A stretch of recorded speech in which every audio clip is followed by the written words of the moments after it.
Good morning student. मैं रश्मि तुम्हारे लिए लेकर आई हूँ कक्षा 8 बसंत का सेकेंड चैप्टर लाख की चूड़िया। इसका लेखक कामतानाथ कामतानाथ जी की 22 सितंबर 1934 लखनऊ में हुआ था और उनका मृत्यु 7 दिसंबर 2012 लखनऊ में हुआ था। ओके स्टूडेंट, चलो अब हम देखते हैं यह लाख की यह कहानी के विषय में तुम्हें क्या पता लगता है बच्चों? ऑब्वियसली चूड़ियों के बारे में पता लगता है जो हमारे घर में मम्मी पहनती है और बुआ पहनती है और हमारी बहन भी पहनती है। लाख की चूड़ियाँ। ये लाख क्या है बच्चों? लाख एक पदार्थ है। कहाँ से आया है? एक कीड़ा से प्राप्त हुआ है। ओके स्टूडेंट, चलो अब हम शुरू करते हैं लाख की चूड़ियाँ। इस कहानी में भारतीय हस्तकला की समृद्ध परंपरा का रेखांकित हुआ है। औद्योगिक विकास के बाद बदलते ग्रामीण जीवन का चित्रण हुआ है। इसमें मानवीय रिश्तों में आने वाली बिखराव की ओर संकेत किया है। सारे गांव में बदलू मुझे सबसे अच्छा आदमी लगता था क्योंकि वो मुझे सुंदर सुंदर लाख की गुलियाँ बनाकर देता था। मुझे अपनी मामा के गांव जाने का सबसे बड़ा चाव यही था कि जब मैं वहाँ से लौटता था तो मेरे पास ढेर सारी गोलियाँ होती, रंग बिरंगी गोलियाँ जो किसी भी बच्चे का मन मोह ले। लव मीन्स खुशी, गोलियाँ मीन्स कंचे, मोह मीन्स आकर्षित।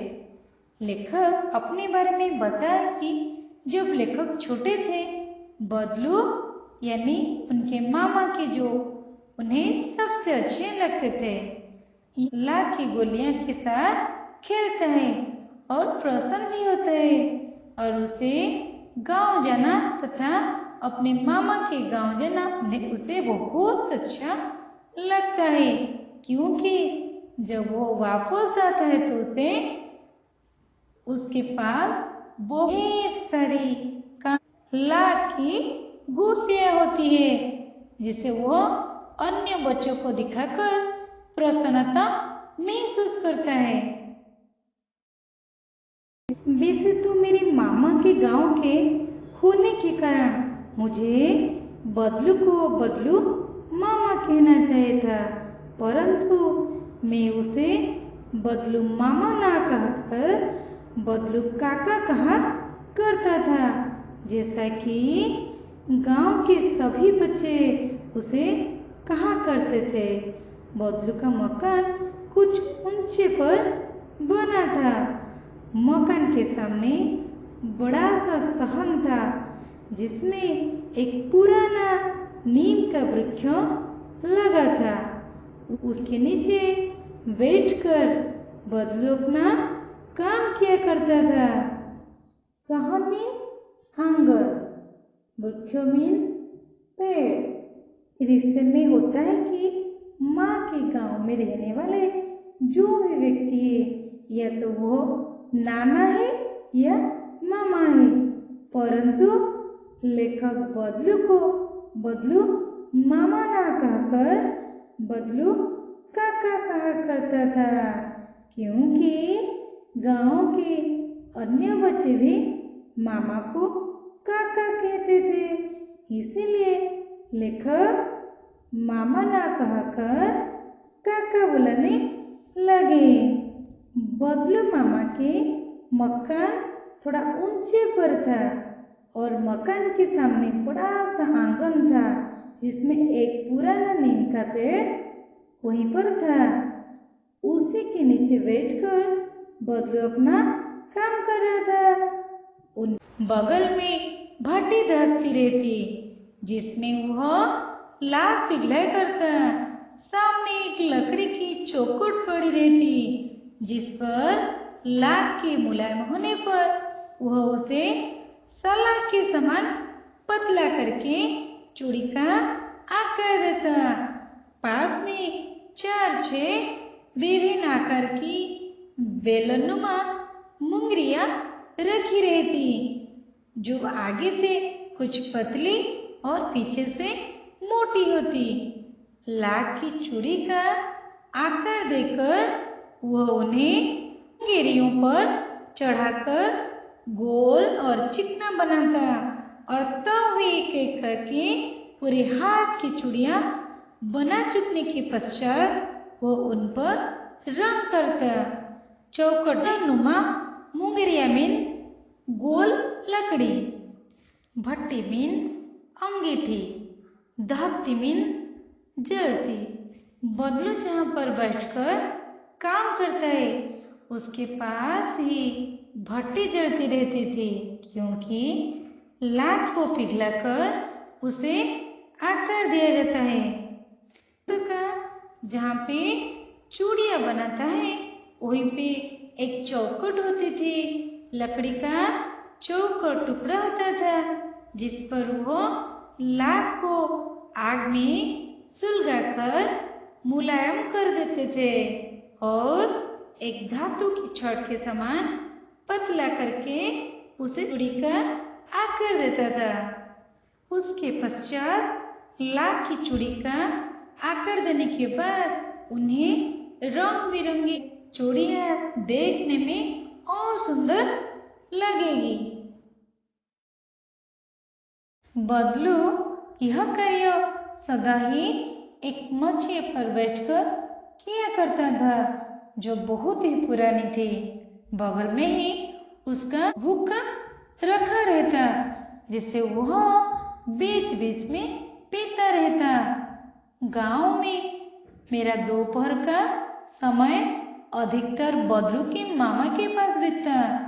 वो मुझे लल्ला कहा करता था, तो मुझे लल्ला कहा करता और मेरे पहुंचते ही मेरे लिए तुरंत मच्छियाँ मंगा देता। मैं घंटों बैठे बैठे उसे इस प्रकार चूड़ियाँ बनाते देखता था। लगभग रोज ही वो 4-6 जोड़े चूड़ियाँ बनाता। पूरा जोड़ा बना लेने पर वो उसे बेलन पर चढ़ाकर जब लेखक गांव में मामा के घर जाते तो उनका अधिकतर समय बदलू मामा के साथ बीतता करता था, क्योंकि उनके पास बैठना, उन्हें काम करते देखना उन्हें अच्छा लगता था। वो उन्हें प्यार से लल्ला कहकर पुकारते थे और उनके पहुंचने पर चारपाई मंगवा देते थे और कहा करते थे कि तुम यहाँ पर बैठो और देखो कि मैं किस तरह से काम करता हूँ। मैं घंटों बैठे बैठे उसे देखता था। घंटों भी जाते, समय ज्यादा हो जाता, लेकिन लेखक ऐसे ही बैठा रहता, क्योंकि उनके काम करने का तरीका ही रोचक था। पूरा जोड़ा तैयार हो जाने पर वो बेलन पर चढ़ा देता था। कुछ क्षण चुपचाप देखता रहता, मानो वो बेलन न होकर किसी नववधू की कलाई हो। बदलू मनिहार था। मनिहार मीन चूड़ी बनाने वाला। चूड़ियाँ बनाना उसका पैतृक पेशा था और वास्तव में वो बहुत ही सुंदर चूड़ियाँ बनाता था। उसको सभी स्त्रियाँ उसकी बनाई हुई चूड़ियाँ पहनती ही थी। आसपास के गांव के लोग भी उसे चूड़ियाँ ले जाते थे, उससे चूड़ियाँ ले जाते थे, परंतु वो कभी भी चूड़ियों को पैसों से बेचता न था। बेलन पर चढ़ाकर कुछ पल के लिए बदलू काका चुपचाप उसे देखते रहते थे। जब बदलू मामा अपने काम को देखते कि चूड़ी का सही आकार बना है या नहीं, तो प्रसन्न होते मानो वो बेलन ना होकर किसी नई दुल्हन की कलाई हो। अर्थात छड़ पर चढ़ी चूड़ियों को इस तरह से निहारते थे जैसे कि किसी नई दुल्हन की कलाई हो। बदलू मामा का काम था चूड़ी बनाना। पितृ यानी पिता संबंधी अर्थात जो बदलू मामा के पिता थे या दादा थे, वो भी चूड़ियाँ ही बनाने का काम करते थे। यह उनका रोजी रोटी कमाने का तरीका था। वो बहुत ही सुंदर सुंदर चूड़ियाँ बनाता था। बदलू अपने काम में बहुत ही निपुण था। लोग उससे बहुत सारी चूड़ियाँ खरीदते थे क्योंकि वो चूड़ियाँ बहुत ही मजबूत और सुंदर बनाता था। परंतु वो कभी चूड़ियाँ पैसों से नहीं बेचता था। अभी तक वस्तु विनिमय का तरीका था और लोग अनाज के बदले उससे चूड़ियाँ ले लेते थे। बदलू स्वभाव से बहुत सीधा था। मैंने कभी भी उसे किसी से झगड़ते नहीं देखा। हाँ, शादी विवाह के अवसर पर वह अवश्य जीत पकड़ जाता था। जीवन भर चाहे कोई उससे मुफ्त चूड़ियाँ ले जाए, परंतु विवाह के अवसर पर वो सारी कसर निकाल लेता था। आखिर सुहाग के जोड़े का महत्व ही और होता है। मुझे याद है मेरे मामे के यहाँ किसी लड़की के विवाह पर जरा सी किसी बात पर बिगड़ गया था। बदलू का स्वभाव नम्र और भोला था। ना वो किससे ज्यादा बात करता था और ना ही कभी किससे झगड़ता था। उसे जरा से भी गुस्सा नहीं आता था। सारा दिन अपने काम में जो लगा रहता था। हाँ, शादी विवाह के समय वो अवश्य जिद किया करता था। किसी भी विवाह के अवसर पर वह अपनी चूड़ियों की एक अच्छी खासी कीमत ले लेता था, जिससे उसका गुजारा ठीक से चल पा रहा है। सुहाग के जोड़े का महत्व ही कुछ खास होता है। यह एक महत्वपूर्ण चीज है कि सुहाग के जोड़े को बहुत ही हमारे हिंदू धर्म में पवित्र रहता है। इसीलिए उसको मुंह मांगे दाम मिल जाता था। एक बात है, लेखक को याद आया कि बदलू मामा किसी लड़की के विवाह पर छोटी सी बात पर नाराज हो गया था। फिर उसको मनाने में लोहे लगे थे। किसको? बदलू काका को। विवाह में किसने उससे बिगड़ा दिया था। विवाह में इसी जोड़े का मूल्य इतना बढ़ जाता था कि उसके लिए उसकी घरवाली को सारे वस्त्र मिलते, ढेरों अनाज मिलता, उसको अपने लिए पगड़ी मिलती और रुपये जो मिलते सो अलग। यदि संसार में बदलू को किसी बात से चीड़ थी तो वह ये कांच की चूड़ियाँ। बदलू का मनाना बहुत मुश्किल हो गया था। किस लिए मुश्किल? किसी जोड़े का मूल्य इतना बढ़ जाता था कि उसके लिए उसकी पत्नी को सारे वस्त्र मिलता था। अर्थात बदलू मामा की पत्नी को भी वस्त्र मिलता था।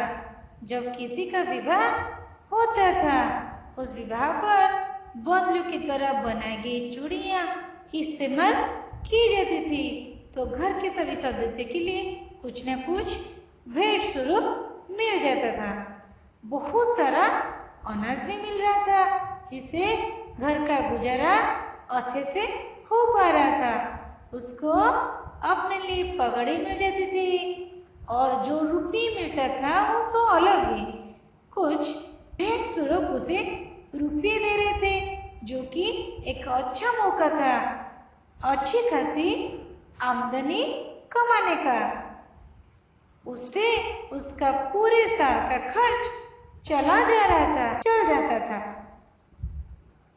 उसे कांच की चूड़ियां जरा से भी पसंद नहीं थी, क्योंकि वो लाख की चूड़ियां बनाता था। किसी भी स्त्री के हाथों में उसे कांच की चूड़ियां दिख जाती तो वो अंदर ही अंदर फूट उठता था और कभी कभी तो दो चार बातें भी सुना देता। मुझसे तो वो घंटों बातें किया करता। कभी मेरी पढ़ाई के बारे में पूछता, कभी मेरे घर के बारे में और कभी यूं ही शहर के जीवन के बारे में। मैं उससे कहता कि शहर में सब कांच की चूड़ियां पहनते हैं, तो वो उत्तर देता, शहर की बात तो और है लल्ला, वहां तो सभी कुछ होता है। कांच की चूड़ियां लोगों को पसंद आने लगी थी, क्योंकि गांव में भी शहरीकरण हो गया था। नए नए उद्योग शुरू हो गए थे। मशीनों से चीजों बनाई जाने लगी जो कि लोगों को पसंद आती थी। इस कारण उसका काम धंधा थोड़ा धीमा पड़ गया और उसे कम लेखक से घंटों बातें किया करते थे, अपना सुख दुख बांटते थे। कभी उनकी पढ़ाई और घर के बारे में पूछते, कभी यूं ही शहरी जीवन के बारे में जानना चाहते। लेखक उसे कहते कि शहर में सब कांच की चूड़ियां पहनते। जब भी वे पूछते कि शहर में कैसे कैसे लोग हैं और क्या चीज पसंद करते हैं, उनका रहन सहन क्या है, तो वे उन्हें बताते कि शहर में भी लोग कांच की चूड़ियां पहनना पसंद करते हैं। तो वह उत्तर देते कि शहर की बात और है लल्ला,